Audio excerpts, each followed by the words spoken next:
Welcome my dear student. आज बहुत ही important topic change of polar coordinate double integration का ये टॉपिक है और ये टॉपिक आपके इंजीनियरिंग मैथमेटिक्स के साथ साथ जो हायर मैथमेटिक्स में बीएससी, एमएससी या फिर जो कंपटीशन के जो भी एग्जाम देने वाले हैं अर्थात आईआईटी, जैम, नेट, गेट, इस तरह के अनेक कंपटीशन में भी ये टॉपिक जो है बहुत ही यूजफुल है। और ये टॉपिक या जो भी हायर मैथमेटिक्स से रिलेटेड टॉपिक अगर विद्यार्थी को चाहिए तो विद्यार्थी प्लेलिस्ट में जाएंगे और वो आपके प्रत्येक हायर मैथमेटिक्स के लिए आपके अवेलेबल होगा पूरा टॉपिक। चलिए ठीक है, तो आज जो हम डिस्कस करने वाले हैं चेंज ऑफ पोलर कोऑर्डिनेट के बारे में, इसके बारे में थोड़ा डिस्कस करते हैं कि क्या है इसका कंडीशन, क्या है टर्म, तो थोड़ा देखते हैं। लेकिन इसके पहले जो वीडियो नहीं देखे हैं उसको थोड़ा अच्छा से देख लेंगे प्लेलिस्ट में जाकर के, ताकि दिक्कत ना हो सके। देखिएगा इसका मेन टर्म। चलिए थोड़ा सा देखते हैं ये question change to polar coordinate के लिए लिखा है। First question, evaluate the integral changing to polar coordinate और इंटीग्रेशन 0 to 1 और internal integration 0 to √1 minus y square x square plus y square into dx into dy। अब देखिए इसको कैसे हम सॉल्यूशन करते हैं, इसका सॉल्यूशन थोड़ा पूरी तरीका से समझने की कोशिश करना है।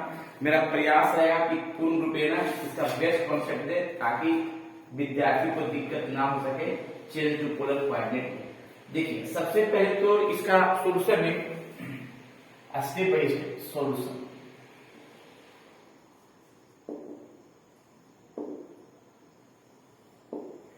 स्टेप फर्स्ट,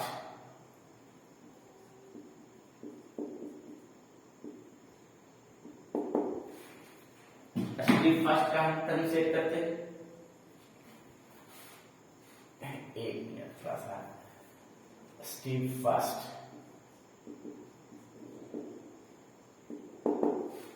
ठीक है।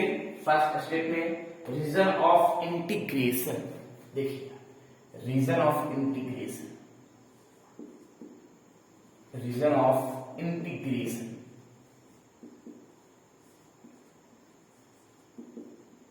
रीजन ऑफ इंटीग्रेशन में, और इसका देखिए फर्स्ट फॉर्म जो है इसको हम x बराबर फर्स्ट इंटरनल लिखेंगे, और जब एक यहाँ अगर y है तो जाहिर सी बात है कि इंटरनल x के बराबर होगा, और जब x बराबर होगा तो एक्सटर्नल मेरा लिमिट y बराबर ही कहलाएगा। तो लिखेंगे क्या, x equals to √1 plus y square जो सामने दिख रहा है, राइट। अब इस फॉर्म को हम देखते हैं कैसे इसका टर्म सेट करते हैं। पहले तो स्क्वायरिंग करेंगे, रूट समाप्त होगा, x square equals to 1 minus y square, ये माइनस का टर्म इधर प्लस में आ जाएगा तो लिख सकते हैं x square plus y square equals to 1। और ये फॉर्म जो है ये टर्म जो है सर्कल का बनेगा, इसको बोलेंगे सर्कल, ठीक है। X square y square equal to 1, ये सर्कल भी होगा। सेकेंड फॉर्म है y इक्वल्स टू 1, और y इक्वल्स टू 1 है तो जाहिर बात है कि पैरेलल टू x एक्सिस का टर्म बनेगा। इसको लिख देते हैं साइड में, पैरेलल टू ब्रैकेट में करके पैरेलल टू x एक्सिस, यानी x एक्सिस का parallel to x axis, right. अब जरा देखिए ये तो स्टेप नंबर फर्स्ट हो और स्टेप नंबर जरा सेकेंड, तो हम स्टेप बाय स्टेप टर्म को हम सेट करते हैं। Step number second, step number देखिए step second changing to polar coordinate. देखिए स्टेप सेकेंड में चेंजिंग टू पोलर कोऑर्डिनेट क्या है condition, changing to polar coordinate, polar coordinate. अब है क्या कि चेंज कैसे करेंगे पोलर कोऑर्डिनेट में, इसके बारे में थोड़ा डिस्कस करना है। तो सबसे पहले सभी एक चीज तो पता होगा पहले से ही कि पोलर कोऑर्डिनेट के लिए x बराबर r cos थीटा और y बराबर r sin थीटा का फॉर्म सेट करते हैं। देखिए x equals to r cos theta comma y equals to r sin theta का फॉर्म है जो सामने दिख रहा है, राइट। अब यहाँ पे इक्वेशन ऑफ सर्कल, ये पोलर कोऑर्डिनेट का फॉर्म पहले से ही पता है। Equation of circle, equation of circle, अब सर्कल का फॉर्म के लिए देखिएगा x square plus y square equals to 1 है, देखिएगा x square plus y square equals to 1 है। एक्स का वैल्यू पुट कर सकते हैं आर कॉस थीटा, देखिएगा आर कॉस थीटा यानी r square cos square, y का value r square sine square equals to 1 है।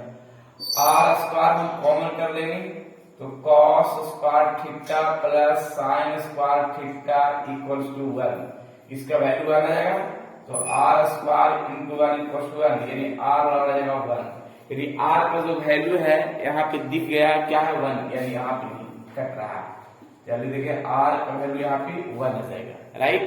तो आर का वैल्यू तो 1 है, राइट। अब इसमें एक चीज ध्यान रखना है क्या, देखिए पहले तो एक चीज इसका फिगर का हम साइड में हम सेट कर देते हैं तो ज्यादा बढ़िया होगा।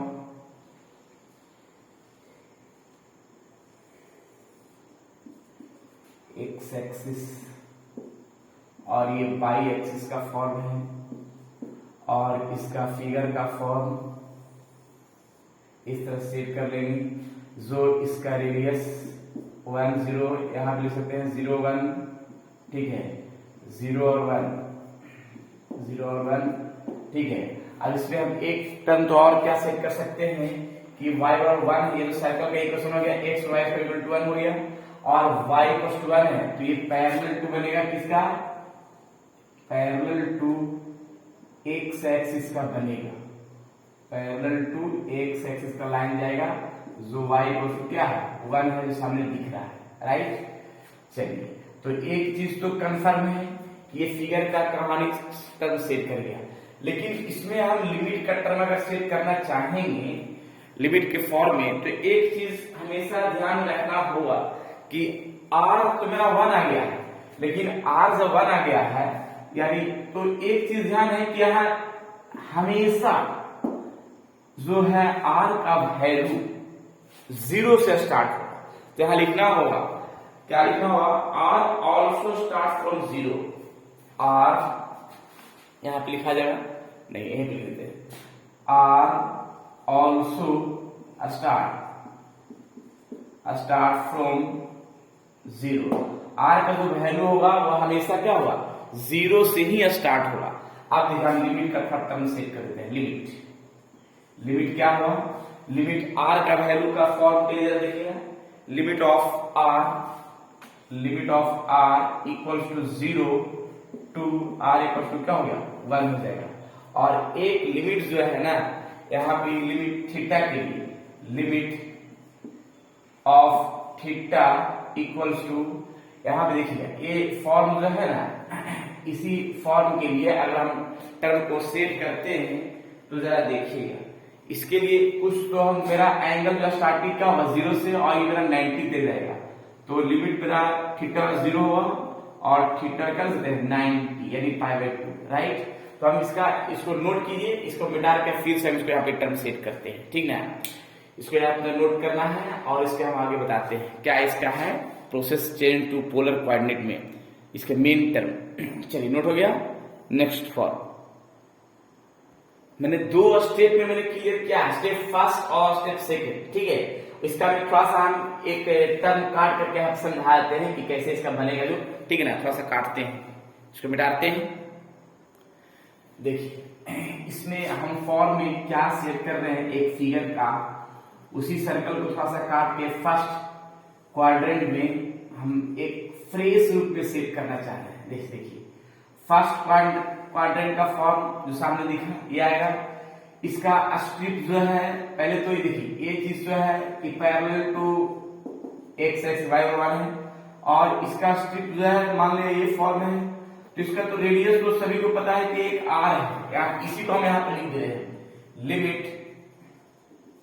Limit of r equal to 0 to r equal to 1, यानी स्टार्टिंग r की वैल्यू 0 है और यहाँ पे क्या 1 है और इसका स्ट्रिप एक हम सेट करेंगे जिसको देखेंगे, यानी एक एंगल का फॉर्म अगर हम सेट हम करना चाहेंगे तो थीटा बराबर 0 होगा और ये 90 डिग्री का फॉर्म सेट थीटा का π/2 होगा। तो इसी को फॉर्म को हम लिख देते हैं। तो यहाँ पे लिख दिया limit of theta equal to 0 to theta equal to क्या आएगा π/2 आएगा, राइट। अब जरा देखिए इसका मेन फॉर्म क्या बनेगा इंटीग्रेशन के रूप में। चलिए देखिएगा, अब इसी में मैंने बताया था क्या कि x equal to r cos theta, y equal to r sine theta, जिसमें से लिख सकते हैं इस फॉर्म को x square plus y square equal to क्या आ जाएगा आर स्क्वायर। इसका वैल्यू अगर पुट करेंगे तो एक कंप्लीट ये टर्म आएगा जो सामने दिख रहा है। तो लिख सकते हैं x बराबर cos थीटा बराबर r sin थीटा, जिसमें x square plus y square equal to r square. अब इसके बाद देखिए एक फॉर्म को हमेशा ध्यान रखना होगा कि पोलर फॉर्म के लिए dx और dy का जो फॉर्म होगा dx इंटू dy के लिए r dr into d theta, dx into dy और लिख सकते हैं r dr into d theta, right. अब यहाँ पे एक काम और क्या करते हैं देखिए, चलिए अब इंटीग्रेशन का फॉर्म जो था अकॉर्डिंग टू क्वेश्चन उसके अनुसार चलते हैं। इंटीग्रेशन में क्या क्या है, integration 0 to 1 integration 0 to √1 minus y square x square plus y square dx और यहाँ dy, राइट। अब इसका जरा देखिए कैसे हम इंटीग्रेट का फॉर्म सेट किया, जरा देखना है। इस फॉर्म के लिए इंटीग्रेशन और यहाँ भी इंटीग्रेशन, तो इंटरनल लिमिट का इंटीग्रेशन r का फॉर्म है जो यहाँ पे 0 टू क्या है 1, यानी r का वैल्यू 1 है, r का वैल्यू 0 है, एक 1 है, ठीक है। एक्सटर्नल लिमिट थीटा यानी थीटा इक्वल टू क्या हो जाएगा 0 और थीटा इक्वल टू क्या हो गया π/2, राइट। अब यहाँ पे देखिएगा x square plus y square, x square plus y square क्या होगा r स्क्वायर और dx into dy, dx into dy को कितना लिखा हुआ r dr और यहाँ पे d थीटा, राइट। अब जरा देखिएगा इसका इंटीग्रेशन का फॉर्म, इंटीग्रेशन 0 से π/2 इंटीग्रेशन 0 से 1 और यहाँ r³ dr d थीटा, यानी इसका इंटीग्रेशन पहले तो हम r के रिस्पेक्ट का फॉर्म को हम सेट करेंगे। राइट साइड में देखिएगा r के रिस्पेक्ट का कैसे हम टर्म सेट करते जरा देखिएगा। इंटीग्रेशन 0 से π/2 r³ का इंटीग्रेशन r के पावर 4/4 और अपर लिमिट मेरा हो जाएगा क्या 1 और 0, यहाँ पे d थीटा। देखिए अब यहाँ पे क्या है कि 4 मेरा कांस्टेंट टर्म बाहर कर दिया, फिर यहाँ पे क्या है कि इंटीग्रेशन π/2 है और ये 0 है और यहाँ पे अपर लिमिट एक बार हम पुट किया 1 और माइनस लोअर लिमिट पुट करेंगे 0, यानी थीटा। इस फॉर्म को हम लिख सकते हैं क्या, जरा देखिएगा 1/4 ना 1/4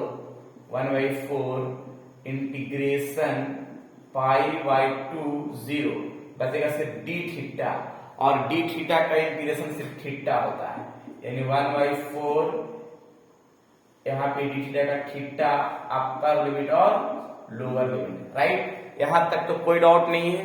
अब इसके बाद जरा देखिए क्या करेंगे, चलिए इसके बाद क्या करेंगे कि एक बार अपर लिमिट पुट कर देंगे। देखिए यहीं पे क्या काम करते हैं, एक बार अपर लिमिट पुट कर देंगे, इंटीग्रेशन करने के बाद एक बार अपर लिमिट π/2 और माइनस 0, अर्थात इसका वैल्यू आ जाएगा π/8, जो कंप्लीट रूप में इसका आंसर लिख सकते हैं, राइट। चलिए इसको नोट कर लीजिए। इस तरह से हम चेंज कर सकते हैं पोलर कोऑर्डिनेट का फॉर्म का जो सामने दिख रहा है क्वेश्चन का सॉल्यूशन, राइट। चलिए नोट हो गया। अब इसके बाद नेक्स्ट क्वेश्चन देते हैं, मिटाते हैं नेक्स्ट।